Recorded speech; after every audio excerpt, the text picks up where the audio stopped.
salam sejahtera pelajar-pelajar sekalian. Bertemu lagi dengan saya Cikgu Mali. Cikgu doakan awak semua berada dalam keadaan yang sihat. Hari ini cikgu bawakan tajuk bab 2 pembezaan dengan subtopik iaitu berkaitan dengan had. Jadi untuk lebih memahami maksud had di sini, cikgu akan berikan contoh. Okey, soalannya nilaikan setiap yang berikut. Okey, contoh yang pertama, diberi had, okey, yang tadi kita nak belajar had kan? Had X, ini anak panah ni kita sebut dia sebagai menghampiri. X menghampiri 3. Okey, jadi untuk X kuasa 2 tambah 2X. Jadi saya suruh cari nilai untuk had yang ini. Okey, dalam kes ini bila disebut X menghampiri 3, bermaksud apa dia nombor yang menghampiri 3? Nombor yang menghampiri 3 ialah, okey, saya tulis di sini ya. X menghampiri 3 ialah apa dia nilai X yang mungkin? Iaitu X-nya ialah 2.9999 lagi panjang 3 ni, lagi panjang 9 ni bermaksud lagi hampir dengan 3. Okey, jadi kita boleh anggapkan kalau 2.999999 kita boleh anggapkan X adalah sama dengan 3. Ya, kita bundarkan dia. Jadi kalau dalam kes ini bila kita nak selesaikan had X menghampiri 3 untuk X kuasa 2 tambah 2X, bermaksud kita anggapkan bahawa X-nya sama dengan 3 yang saya tunjukkan contoh dekat sini tadi. Okey, bila X-nya sama dengan 3, bermaksud nilainya ialah 3 kuasa 2 tambah 2 darab 3. Kita cuma gantikan saja X-nya dengan 3. Masuk sini 3, masuk sini 3. Jadi bermaksud dekat sini 3 kuasa 2 ialah 9 tambah dengan 6. Jadi bermaksud nilai had untuk soalan pertama ialah 15. Okey, contoh yang kedua, nilaikan had X menghampiri 2 untuk X per X tambah 4. Okey, dalam kes ini X menunjukkan X menghampiri 2. Kalau X menghampiri 2, bila X menghampiri 2, kita boleh tulis dia sebagai X sama dengan 2. Okey, jadi kita masukkan sajalah X-nya sama dengan 2 dalam ini. Jadi bermaksud yang ini, kita gantikan saja X-nya 2. 2 per dengan 2 tambah 6. Salah, 2 tambah 4. Okey, bermaksud adalah sama dengan 2 per 6. 2 per 6 adalah bersamaan dengan 1 per 3. Jawapan akhir mesti jawapan pecahan yang termudah, yang terringkas. Jadi inilah jawapan dia untuk soalan yang kedua, iaitu 1 per 3. Contoh yang ketiga, iaitu nyatakan nilai untuk had X menghampiri 4, iaitu untuk soalannya X kuasa 2 tolak 4 per X tambah 2. Jadi X menghampiri 4 boleh ditulis sebagai X sama dengan 4. Jadi kita masukkanlah X sama dengan 4 dalam soalan ini. Okey, jadi 4 kuasa 2 tolak 4 bahagi dengan 4 tambah 2. Jadi kita dapat dekat sini 16 tolak dengan 4 ialah 12. Bahagi dengan 4 tambah 2 ialah 6. Jadi 12 bahagi dengan 6 ialah nilainya 2. Jadi soalan nombor 3, had ini tadi jawapannya ialah sama dengan 2. Okey, kita pergi kepada contoh yang keempat. Contoh yang keempat ini agak berlainan sedikit pada 3 contoh yang saya dah bagi tadi. Okey, jadi soalan yang keempat ialah had X menuju menghampiri infinity untuk 3 per X. X menghampiri infinity. Jadi dekat sini, apa dia infinity? Pernah dengar perkataan infinity tak? Okey, jadi bila X menghampiri infinity, saya letakkan X sama dengan infinity dekat sini. 3 bahagi dengan infinity. Infinity adalah suatu nombor yang sangat besar. Okey, sehingga tidak tertakrif. Itu infinity. Jadi di sini, contoh sajalah ya, kalau cikgu ambil katalah 3 bahagi dengan suatu nombor yang besar. Katalah bahagi dengan, okey, macam tu. Ini satu nombor, kalau tambah lagi panjang kosong dia lagi besar lah. Jadi kita tengok kita dapat apa. Jadi kita akan dapat 0.00000 lagi panjang kosong dekat atas ni lagi dia semakin menghampiri kosong. 0.00030 kita boleh anggapkan dia bersamaan dengan kosong. Jadi suatu nombor bahagi dengan infinity, nilainya adalah sama dengan kosong ataupun sifar. Okey. Contoh yang kelima. Okey, bentuk yang lain. Kalau tadi bahagi X. Jadi yang nombor 5, had X menghampiri infinity. Okey, saya cerita pasal X menghampiri infinity. Untuk 0.5 kuasa X. Jadi yang ini bila X menghampiri infinity, jadi kita boleh anggap saja X-nya itu sama dengan infinity. Jadi bermaksud 0.5 kuasa infinity. Infinity adalah suatu nombor yang besar. Okey, jadi kita buat contoh di sini. 0.5 kuasa dengan infinity. Kita pilihlah satu nombor yang besar. Katalah, okey, 100,000. Jadi 0.5 kuasa 100,000 kita dapati. Terus tak ada dah. Belakang dia tak nampak dah. Yang keluar 0.0000. Jadi 0.5 kuasa infinity boleh dianggapkan sama dengan 0 juga. Okey. Contoh yang ke-6. Okey. Jadi had X menghampiri infinity untuk 4 per X tolak 4. Jadi di sini sama macam tadi. 4 per X ini saya gantikan dengan infinity tolak 4. Okey, jadi di sini 4, infinity tolak dengan 4. Infinity ni suatu nombor yang sangat besar. Kalau kita kata 1 juta itu besar, ada lagi 10 juta. Okey, bila katalah suatu nombor itu 100 juta, kita tolak dengan 4, dia masih lagi suatu nombor yang sangat besar. Satu nombor yang sangat besar, bila tolak dengan 4, sebenarnya dia tidak berubah pun. Dia masih lagi merupakan suatu nombor yang sangat besar juga. Jadi 4 bagi infinity, dia akan jadi macam ni tadi.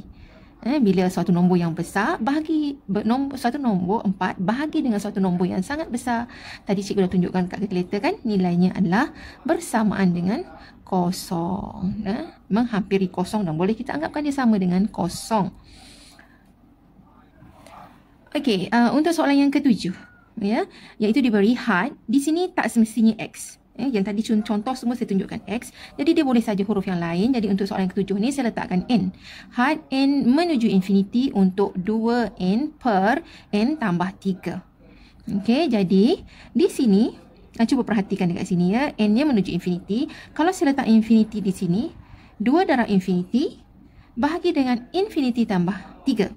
Okey, jadi saya akan dapat di atas ini bila gantikan infinity, bawah pun gantikan infinity, iaitu dia akan jadi suatu nombor yang besar bahagi dengan suatu nombor yang sangat besar. Jadi kita tak boleh nak selesaikannya. Jadi bila jumpa soalan yang bentuk dia macam ini, apa yang perlu dibuat ialah kita kena bentukkan supaya dia jadi macam ini. Ada per ni. Okey, supaya kita boleh selesaikan. Kalau misalnya 3 per N, kita akan dapat nilainya 0. Okey, jadi di sini caranya ialah kalau atasnya infinity, bawah pun infinity, jangan terus kita masukkan infinity ke dalam ini. Nanti dia akan jadi salah dan kita tak boleh nak selesaikan. Jadi apa yang perlu dibuat ialah kita selesaikan, iaitu kita hilangkan N di sini. Cara nak hilangkan N di sini ialah kita bahagi dengan N. Bila atas kita bahagi N, bawah pun kita bahagi N. Bahagikan N di atas dan di bawah. Okey, jadi di sini kita dapat iaitu 2N bahagi dengan N, kita dapat 2.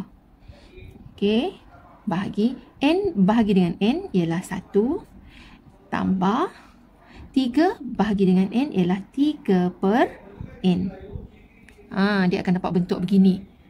Okey, jadi masa ini baru kita masukkan infinity-nya bila N menghampiri infinity, iaitu 2 bahagi dengan 1 tambah 3 per infinity. Okey, saya sambung kat ujung sini. 2 per dengan 1 tambah 3 bagi infinity. Sama macam ni. 3 bagi infinity nilainya ialah 0. Jadi kita boleh gantikan 0. Jadi bermaksud jawapannya ialah 1 tambah 0 ialah 1. Jadi 2 bahagi 1 ialah 2. Jadi jangan pula awak selesaikan bila N menuju infinity, ganti sini infinity. Ini pun ganti infinity. Jadi yang atas dapat infinity, bawah pun dapat infinity. Infinity ini ialah satu nombor yang sangat besar. Bagi dengan satu nombor yang sangat besar, kita akan boleh selesaikannya. Jadi kita kena buat macam ni. Bahagikan dia dengan N. Kalau sini N, bagi N lah. Kalau sini X, bagilah dengan X. Okey, saya teruskan lagi dengan soalan yang ke-8. Ini pun lain bentuknya daripada contoh yang saya tunjukkan sebelum ini. Jadi di sini diberi hadnya M menghampiri 3. Okey, untuk M tolak 3 per M kuasa 2 tolak 3. Okey, kalau soalan yang sebelum tadi saya kata bila M menghampiri 3, kita terus ambil M sama dengan 3 masuk dekat sini. Okey, tapi bila kita jumpa soalan yang bila kita masukkan nilainya, 3 ini masuk kat sini. 3 tolak 3 jadi 0. 3 kuasa 2, 9. 9 tolak 9 jadi kosong. Jadi kosong per kosong. Nanti jawapan awak semuanya akan dapat kosong saja nilai dia. Jadi tak boleh penyelesaian dia macam itu. Apa yang perlu dibuat ialah bila dapat kosong, bawah pun dapat kosong. Jadi tak boleh selesaikan dengan memasukkan terus M sama dengan 3 ke dalam. Apa yang perlu kita buat ialah, okey. Jadi di sini atasnya M tolak 3. Bawahnya di sini kita jadikan M kuasa 2 tolak 9 ialah 3 kuasa 2. Okey, jadi kita dapat bentuk macam ini yang dah biasa kita jumpa di menengah rendah. Bila mana kita jumpa bentuk ini boleh kita fakturkan dia menjadi okey, mungkin ada yang terlupa, saya tunjukkan dekat sini. Bila A kuasa 2 tolak B kuasa 2 pun fakturannya ialah 1 tambah 1 lagi tolak. Okey, begitu juga dekat sini. Okey, bila kita jumpa M kuasa 2 tak 3 kuasa 2, bermaksud pemfakturannya 1 tambah M tambah 3 dan 1 lagi ialah M tolak 3. Okey, daripada situ kita tengok di atas ini ada M tolak 3, bawah pun ada M tolak 3. Jadi boleh potong ini, dua ini. Maka yang tinggal ialah sama dengan ini, atasnya tinggal 1 saja sebab dah cancel dengan bawah ini. Jadi 1 per M tambah 3. Jadi dah tadi M menghampiri 3, masa ini baru kita gantikan M sama dengan 3. Jadi bermaksud 1 per 3 tambah 3. Dan nilainya adalah bersamaan dengan 1 per 6. Okey, seterusnya cikgu tunjukkan contoh yang ke-9, iaitu had X menghampiri 9 untuk 9 tolak X per dengan 3 tolak punca kuasa X. Okey, jadi untuk soalan yang macam ini, okey, untuk cara penyelesaiannya ialah, okey, langkah dia, apa yang perlu kita buat, iaitu 9 tolak X, bila ada punca kuasa ni ya, caranya yang mudah ialah, kita kena darabkan, okey, dia dengan bawah ini, kita jadikan dia 1 tambah 1 tolak macam ni supaya kita boleh bentuk dia, bentuk A kuasa 2 tolak B kuasa 2. Jadi dekat sini, kalau sini tolak, yang di sebelah sini kita buat yang tambah, 3 tambah punca kuasa X. Bila bahagi dengan 3 tambah punca kuasa X, atas pun sama, 3 tambah punca kuasa X, supaya kita tak merubah apa-apa pun sebenarnya, sebab ini bahagi dengan ni nilainya ialah 1. Ya, dia tak merubah pun bentuk asal apa yang diberi tadi. Okey, kemudian seterusnya kita buat, selepas kita buat macam ni, bermaksudnya sekarang di atasnya jadilah 9 tolak X. Okey, ini 3 tambah punca kuasa X. Yang di bawahnya, okey, di bawahnya ini 1 tambah, awak tengok sini.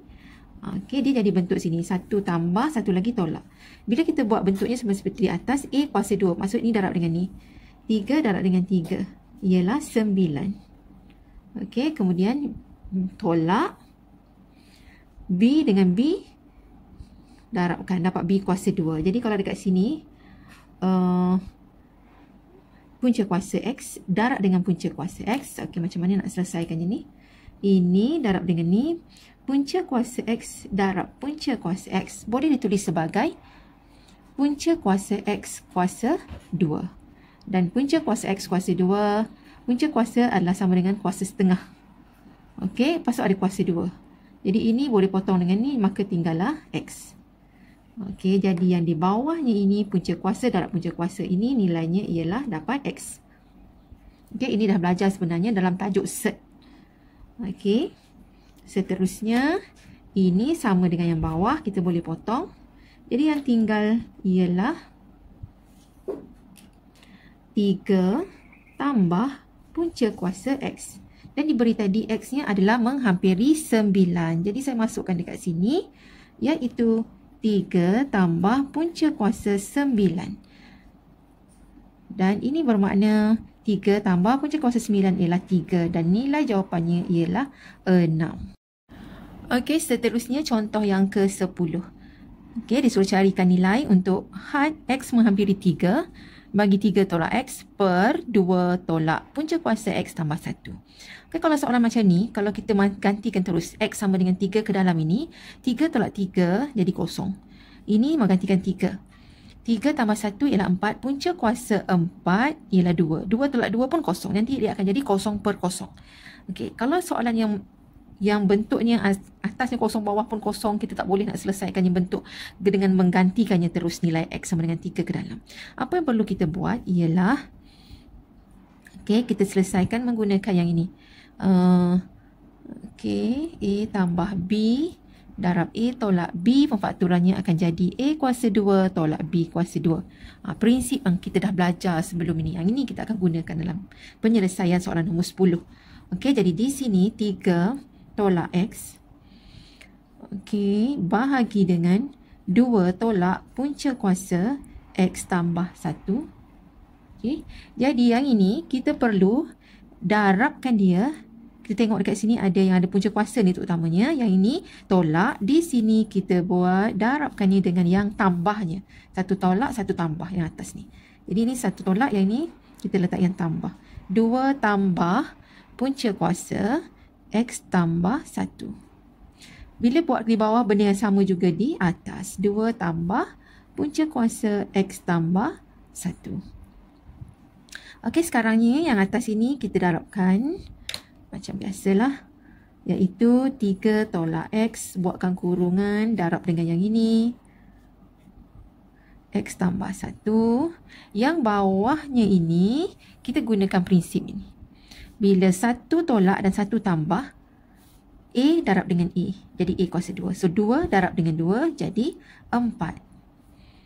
Kemudian, tanda dia tolak. Letak tolak. B darab dengan B, B kuasa 2. So, yang ini darab dengan yang ini, dia akan menjadikan punca kuasa X tambah 1, darab punca kuasa X tambah 1 akan menjadikannya sebagai X tambah 1. Okey, punca kuasa dia akan hilang. Okey, jadi di sini, kenapa dia hilang? Tadi saya dah terangkan, ya, dalam soalan yang sebelum ni tadi. Okey, jadi di sini, 3 tolak X. Okey. Darab dengan 2 tambah. Jadi yang ini awak tak perlu susah hati untuk darabkannya. Biarkan aja. X tambah 1. Okey, yang bawah dia ini 4 tolak X. Tolak X, tolak tambah jadi tolak 1. 4 tolak dengan 1 jadi 3. Tolak X. Okey, bila saya buka kurungan, ni akan jadi yang ini, ya. Ni akan jadi 4 tolak X tolak 1. Jadi 4 tolak 1 akan dapat 3. 3 tolak X. Okey, seterusnya kita dapati ada yang sama atas dengan bawah. 3 tolak X, sini pun 3 tolak X. Jadi apa yang tinggal sekarang ialah yang bahagian atasnya tinggal yang ini. Iaitu 2 tambah punca kuasa X tambah 1. Masa ini baru kita gantikan had X menghampiri 3. Iaitu kita boleh ambil nilai X-nya sama dengan 3 masuk di sini. 2 tambah dengan punca kuasa 3 tambah 1. Gantikan X-nya dengan 3. Okey, jadi kita dapatlah 2 tambah punca kuasa 4 ialah 2. Jadi 2 tambah 2 ialah 4. Okey, jadi ini jawapan akhir untuk soalan nombor 10. Okey, ini soalan yang terakhir, soalan yang ke-11. Okey, diberi had X menghampiri 1 bagi punca kuasa X kuasa 2 tolak X tambah 4 tolak 2. Ini berasingan, ya. Bahagi dengan X tolak 1. Sekarang kalau saya ambil terus X menghampiri 1 ni sebagai X sama dengan 1. Saya masukkan di sini, dia akan jadi, ini 1 tolak 1 dah jadi kosong dah. Suatu nombor yang bahagi kosong infinity, dia tak boleh nak selesaikan. Yang ini pun sama, bila 1 ni ganti kat sini, 1 kuasa 2 ialah 1. 1 tolak 1 ialah kosong. Jadi yang tinggal ialah punca kuasa 4. Punca kuasa 4 ialah 2. 2 tolak 2 pun dapat kosong juga. Jadi atas dengan bawahnya adalah kosong. Jadi bila kita dapati soalan yang macam itu, jangan terus gantikan X sama dengan 1 ke dalam nilai yang ada, nilai X ini. Jadi apa yang perlu dibuat, kita kena buat konsep yang ini tadi. Menggunakan ni, konsep ini. Jadi yang ini, okey, saya tuliskan semula. Iaitu punca kuasa X kuasa 2 tolak X tambah 4. Kemudian tolak 2 ni berasingan, keluar daripada punca kuasa ni, ya. Okey. Yang itu bahagi dengan X tolak 1. Jadi yang ini, Untuk penyelesaiannya ini ialah kita kena fikir untuk menghilangkan punca kuasanya yang ini, yang ada tanda tolak. Jadi kita gunakan prinsip ini tadi. Kalau di sini tolak, apa yang perlu kita buat dekat atas sini ialah kita darabkan dengan yang tambahnya. Jadi di sini kita buat X kuasa 2 tolak X tambah 4. Kalau di sini tolak 2, ke sini kita buat tambah 2. Okey, bila kita buat yang ini di atas, benda yang sama kita kena buat di bawahnya. Okey, iaitu X kuasa 2 tolak X tambah 4. Kalau sini tolak 2, ini tambah 2. Tambah 2, tambah 2. Okey, sama. Atas dengan bawah mesti sama. Tengok ni sama. Okey, sekarang penyelesaiannya. Jadi di sini, okey, ini satu tolak, satu tambah. Kita boleh gunakan hukum ini. Satu tolak, satu tambah macam ni. Dia akan jadi A kuasa 2 tolak B kuasa 2. Apa di A-nya? Ini. Punca kuasa X kuasa 2 tolak X tambah 4 darab dengan punca kuasa X kuasa 2 tolak X tambah 4. Punca kuasa 2-nya akan hilang. Yang tinggal ialah X kuasa 2 tolak X tambah 4. Okey. Kemudian tolak. Tolak 2 dengan 2 ini. Okey, ini darabkan dengan ni. Dapat B kuasa 2. Jadi 2 darab dengan 2 ialah 2 kuasa 2 ialah 4. Okey, bawahnya masih sama. Okey, ini tinggal tadi X kuasa 2 tolak X sama 4. Bila darabkan ni dengan ini, dapat ini saja. Nanti ada yang tanya, cikgu mana pergi punca kuasanya? Jadi kat sini kalau ada punca kuasa X, contoh darab punca kuasa X, ini bersamaan dengan punca kuasa X kuasa 2. Dan dia adalah bersamaan, punca kuasa ini adalah sama dengan kuasa setengah. Okey, ada kuasa 2. Jadi ni potong dengan ni, nanti tinggallah X saja. Jadi punca kuasanya tu dah hilang. Jadi kalau kita punca kuasa darab punca kuasa benda yang sama, dia akan dapat apa yang ada di dalam ni je. Iaitu inilah dia. Okey, 2 darab 2 dapat 4 sini. Okey, sekarang kita selesaikan yang bahagian atasnya ini. Dapatlah iaitu X kuasa 2 tolak X tambah 4 tolak 4 habis. Yang bawahnya ini masih sama. Okey, saya dah tuliskan. Yang bawah dia masih sama. Yang atas saja berubah. Ni 4 tolak 4 jadi kosong, tinggal yang ini je. Okey, dekat sini kita buat pemfakturan. Ini ada X, ada X. Kita fakturkan. Iaitu kita keluarkan X. Yang tinggal ialah untuk dapat X kuasa 2, X darab X. X kuasa 2 tolak X dah keluar, tinggal 1. Okey, yang di bawahnya masih sama. Okey, saya dah tuliskan yang bawahnya sama saja. Jadi dekat sini selepas kita fakturan, kita tengok sama. X tolak 1, sini pun ada X tolak 1. Jadi apa yang tinggal sekarang? Yang di bahagian atasnya ialah, okey, X. Bahagian bawahnya ialah yang ni dah potong, tinggal yang ni saja. Iaitu punca kuasa X kuasa 2 tolak X tambah 4. Okey, kemudian ada tambah 2. Jadi yang di akhir inilah baru kita masukkan yang hadnya X menghampiri 1. Kita masukkan X sama dengan 1. Jadi sini 1 bahagi dengan, gantikan semua X dengan 1. So sini punca kuasa 1 kuasa 2 tolak 1 tambah 4.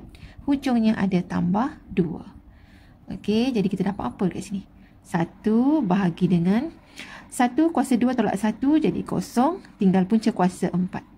Punca kuasa 4 tambah 2. Okey, jadi di sini punca kuasa 4. Jadi sini atas masih 1. Punca kuasa 4 nilainya ialah 2. 2 tambah 2 ialah 4. Jadi jawapan akhirnya ialah 1/4.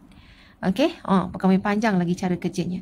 Jadi kalau kita dapati bila masukkan nilai ke dalamnya ini, kita dapati atasnya kosong, bawah pun kosong, terutamanya kalau bawah dia kosong ini, kita tak boleh nak selesaikan. Max error. Okey. Ini sama juga tadi, bila kita gantikan ini ke dalam, kita dapat bawah dia kosong. Atas pun kosong. Kita tak boleh selesaikan dengan menggantikan nilai itu terus ke dalam, seperti contoh yang cikgu tunjukkan sebelum ini. Okey. Jadi cikgu harap awak dah pun faham bagaimana untuk menyelesaikan soalan yang berkaitan dengan had. Tengok pada keadaan pada ketika sama ada kita boleh gantikannya terus ataupun kita kena selesaikan cara macam ini. Okey, sehinggalah kita dapat nilai jawapan akhir dia. Okey, itu sahaja daripada saya berkaitan dengan had. Jangan lupa untuk like dan subscribe.